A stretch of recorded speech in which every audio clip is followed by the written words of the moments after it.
No, that's not it, James. You don't have it. I think I need to remember, what does a normal Stingray sound like? Okay, the regular Stingray is like a like that. Right. Yeah, and this yeah. is more of like a Ferrari. Yeah, this is like a I think it's more of a No. It's like, well, here, actually, I can do this. Ready?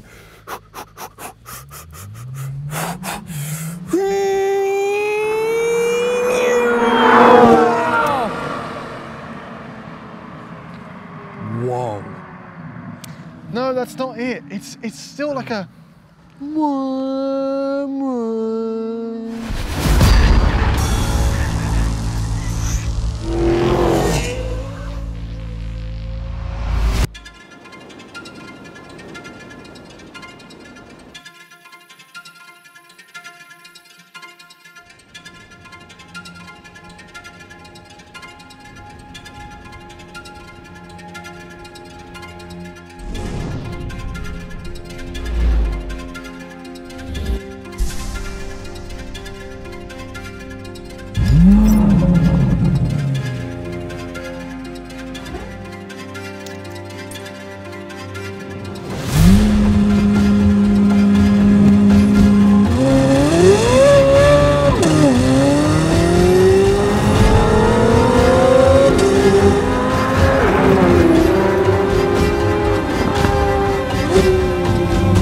Throttle House. I'm Thomas.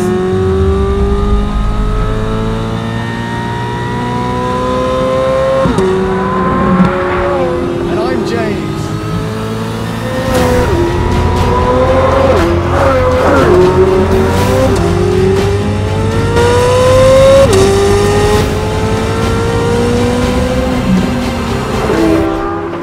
And this is the new Corvette Z06.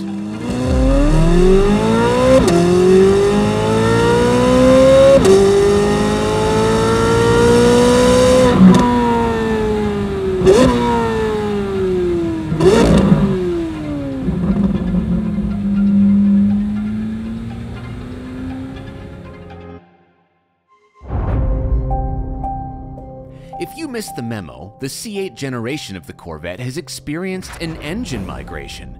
It's gone from under the hood to behind the driver. And in this, the new Z06, the engine compartment no longer holds a classic American lump of pushrods. This is a different breed, an exotic breed.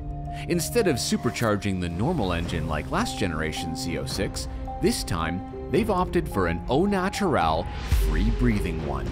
In this case, starting at $106,000 US, you can have a car with the most powerful, naturally aspirated production V8 ever.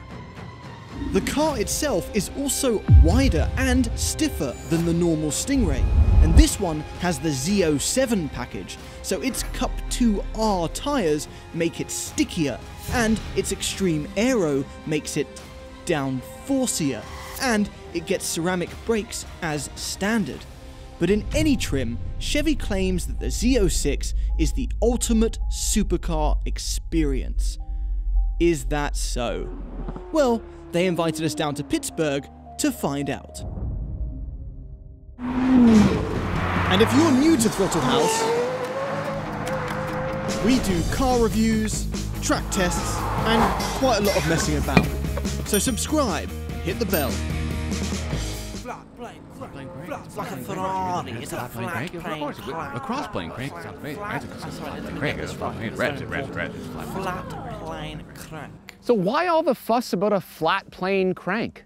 Well, I was speaking to one of the engineers and he explained to me that the flat plane crank not only allows the engine to spin quicker, but actually more importantly, it means that the intake plenum can be tuned for higher airflow rate and higher air volume. And as a result of that, they have to move the camshaft from a typical pushrod style to a double overhead cam. All of this together means that you have an engine that revs higher and makes more power. That means 670 horsepower at 8,400 RPM and 460 pound-feet of torque. Not a ton of torque, But this car is about chasing red lines, something I'm happy to do all day long.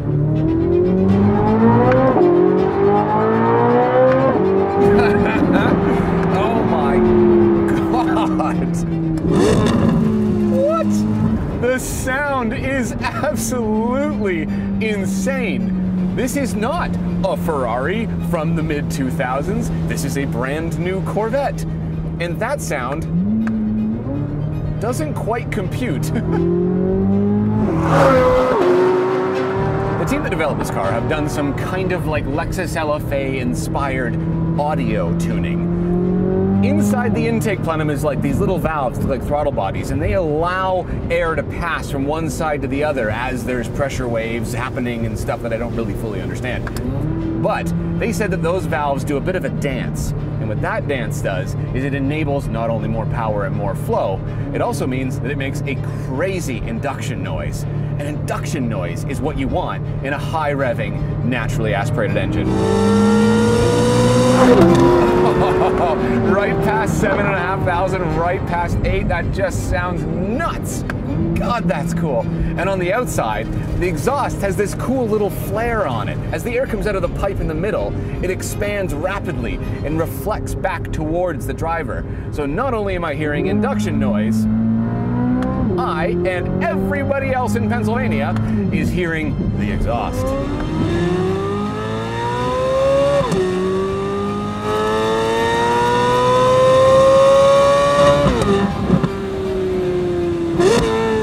I thought a sound like that in a new car was extinct.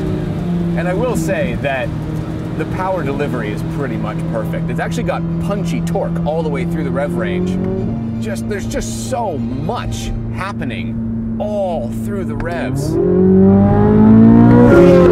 it pulls right to the rev. Oh, we just don't get cars like these, just don't exist. There's this and a couple Porsches. And to be fair, the Lamborghini V10. However, this makes more power from 8 naturally aspirated cylinders than any of the Lambos do from 10. And the transmission is just lightning fast. Lightning fast. It shifts very well in auto, but the paddles are so fun and they have a click that...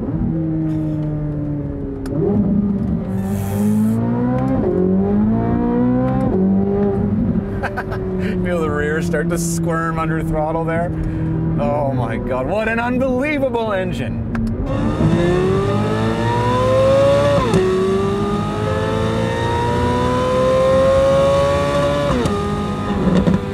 But the sound, while all-encompassing, you kind of forget about it when you do put your foot all the way down, because in a straight line and around the corners, the speed of this car is proper race car. So there's no question that the Z06 is quick. And there's a tension to the response of the drivetrain that isn't present in most cars. The throttle response, for example, is up there with the quickest of any car I can remember. And the sound is genuinely intoxicating. But power and sound alone don't tell the entire story. And the creators of the Z06 are making some pretty big claims with this one. So yeah, the chief engineer of the Z06 said that the goal of the car is to have the soul of a Ferrari 458 and the clinical speed of a Porsche GT2 RS. You're gonna like this. Nice.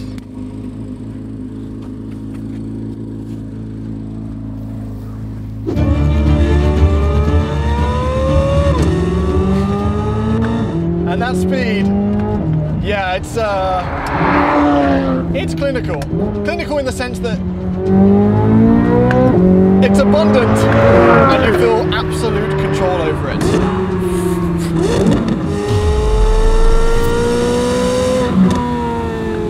Sorry, I just had to enjoy that for a minute. So, the soul of a Ferrari, that's a big claim. We drove the F8 in the canyons and we said it danced, we said it drove pretty. This doesn't feel quite like the dance partner that the Ferrari does, and you have to give Ferrari that. They are the chassis masters. But in second place, might just be GM, because even though this might not be Ryan Gosling pretty, it's more Hugh Jackman handsome. And I'm realizing now that I could easily have used a female example for that. The steering, it's not giving me legions of feedback, but it's accurate. It weights up nicely, it goes quite light in comfort mode, but still, even now, I can place it on the road perfectly. I know what the front wheels are doing, even though there's nearly no weight over them. But I was worried that this car would be just an engine, which is okay sometimes. But it is the engine. But my God, can it drive well. I was concerned that the Z06 would ruin one of the highlights of the C8 generation. That Stingray, it's not a Rolls Royce, but it is so smooth. Such a luxury Grand Tourer. And the Z06, I want it to be sportier, I do, but I don't want it to be backbreaking. So the Z06 is 3 times stiffer than the Z51 Stingray, and the Z07 package, which this has, is 20% stiffer still. You could absolutely daily this package. It's not overboard at all. Possibly helped by the carbon fiber wheels, which are lighter, which potentially deal better with the bumps. Also helped, once again, if you got the PS4Ss. So basically, the fact that the Z07 with Cup 2Rs is livable tells me that the PS4S base Z06, if you can call it a base, is more livable still. But even though it's so compliant and supple, there is so much grip, there is so much control.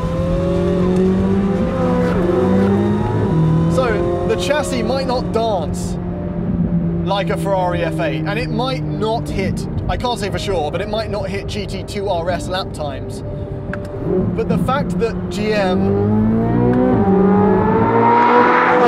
has made a car that even gets close, and it starts with a 1 before it in its price, not a 3, not a 4, is a triumph.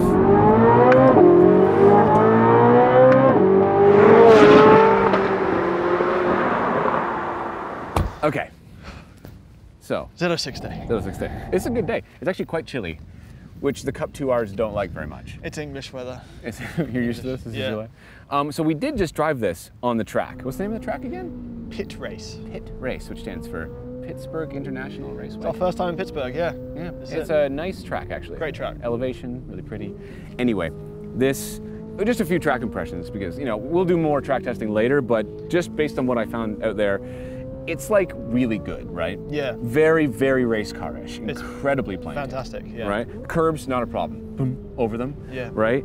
It doesn't unsettle very easily. There's no understeer at all that I could see. And the only issue that I had with it was like, I think you already talked about how the steering in this compared to the base C8 is better because it's a bit, you know, it weights up a little bit more. Yeah, some suspension changes, the extra, the Cup 2Rs, lot of really surface help, area. right? Yeah, yeah. But I found that when I lost the rear intentionally, it didn't communicate through the steering really at all. So there's still not a lot of feedback from the steering. The weight's good now, but the car is so tight in the rear end that like I could feel it in my back perfectly. So I could drive it flat out right away, no problem. It's an unbelievable car. Yeah, far more confidence inspiring. You think it's going to be intimidating, Cup 2Rs, mid-engine. Yeah.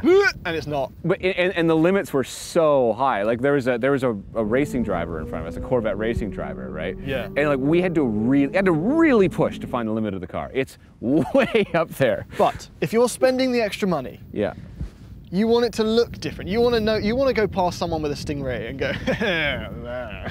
Have you seen this thing? Well, no.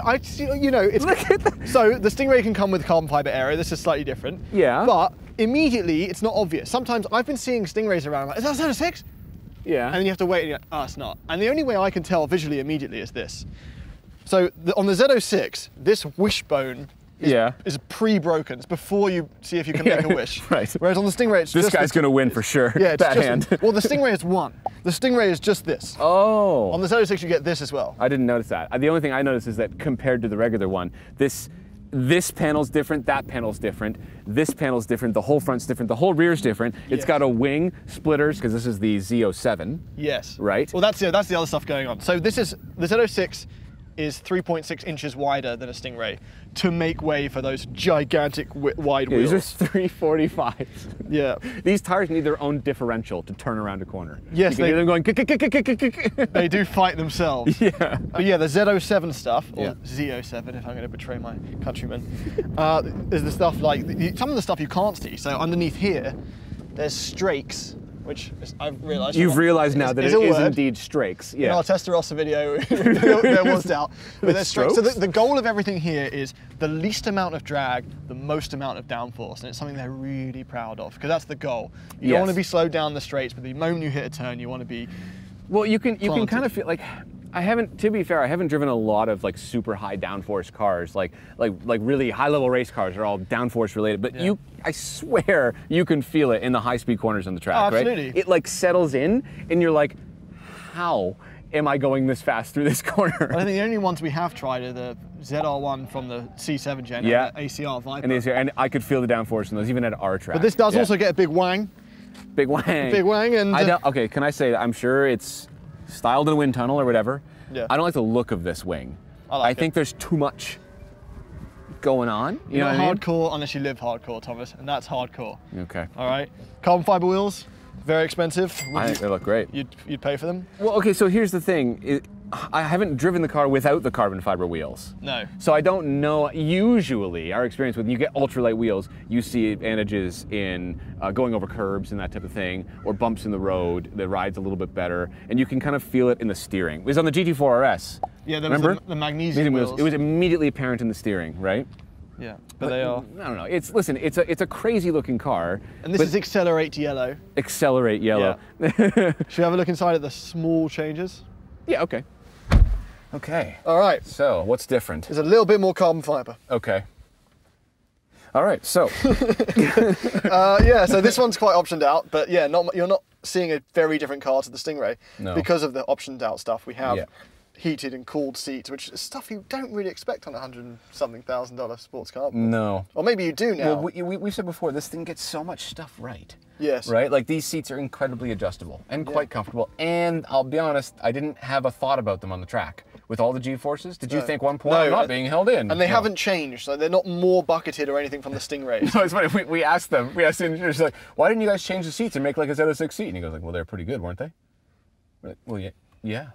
You're right. Okay. It's cheeky. It's cheeky. Yeah. But yeah, so we have a carbon fiber steering wheel. The Squircle, which is an option. Yeah. So and it's a Squircle, but the carbon fiber with the new market, this is a Z06 stuff. As I think is the carbon fiber here. Yes. But we've already had the option for carbon fiber instrument cluster on the thing, but you can get this full Alcantara, and I think you can get smooth leather as well. Just to reiterate some of my impressions from the original time we drove it, I still don't like the square thing. Doesn't bother me at all. Very much. And I asked him, I said, why did you do it? And he's like, well, you see the instrument cluster is kind of like a rectangle. I said, so well, why didn't you make that like a circle? And he said, shut up. No, he didn't say. And if you believe that.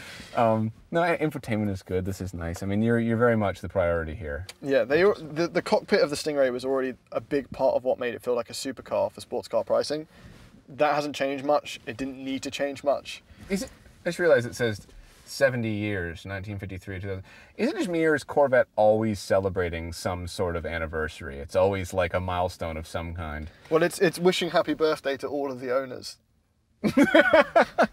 Well, no, not this one, you see, because they're aiming for a lower, younger, more hip demographic. Cool. Where are those people getting the money? That's a great question. They're too busy spending it all on avocado toast to be able to own a house by now. Do love avocado toast. Yeah, you know what? This is a great car. Shall we do a conclusion? Yes. Okay. Simply put, the Z06 is an unexpected treat. We never thought we would see a spiritual successor to a 458, but for some reason, we have, and it's from Chevy. Compared to the last Z06, thanks mostly to its mid-engine setup, this can actually put its power down confidently. And even though there were moments in the day where we hit scattered showers, the Cup 2Rs were surprisingly effective. Something we're keen to explore further when we get a Z06 on our home track. It's difficult to call a car that costs 6 figures a bargain, but as James said, compared to Lambos or actual Ferraris, this has a starting price with a 1 before it. And even fully spec'd, it doesn't break into the 200,000s. With its mid-engine setup, its screaming V8, its blinding speed, and its outrageous proportions, this is every bit the supercar experience. Now, some might say that to be a supercar, it also has to be unattainable and overly expensive.